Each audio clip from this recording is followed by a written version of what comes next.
మా గార్డెన్ చూసారా? గార్డెన్లో శంకుపూల మొక్క చూడండి, చక్కగా పువ్వు పూసింది. కనిపిస్తుందా? ఇదిగో విత్తనాలు తీసుకొచ్చి వేసామన్నమాట. మొక్క అలా వచ్చింది. ఇప్పుడు అందరూ దీంతో టీ చేసుకుని కూడా తాగుతున్నారు.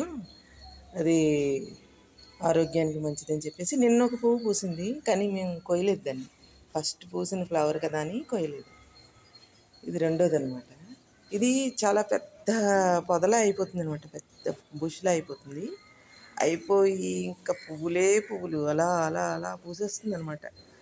ఊరి నుంచి తీసుకొచ్చాం దీన్ని. తీసుకొచ్చి విత్తనాలు వేస్తే ఇలా వచ్చిందనమాట. ఇదేమో నందివర్ధనం, ముద్ద నందివర్ధనం అంటారు కదా, అది మా బాల్కనీలో పెట్టాము. ఇదేమో మిరప మందార పువ్వులేగా సరే, రెండు పూలు. ఇది చాలా పూలు పూసింది. ఇదిగో మళ్ళీ ఇదిగో శంకుపూల మొక్కే. ఇక్కడ ఇంకొకటి వచ్చింది. కుండీల్లోనే పెరుగుతున్నాయి ఇవన్నీ. ఇదేమో మామూలు మందార. ఇది పూలు పూసింది, పూసి ఇప్పుడు పోయట్లేదు. తులసి అనమాట. తులసి మనకి ఎప్పుడు దేనికైనా పనికొస్తుంది కదా. దగ్గు జలుబు వచ్చినప్పుడు తేనె తులసి పిల్లలకి ఇస్తూ ఉంటాం కదా, అందుకని తులసిని అలా పెంచుతాం.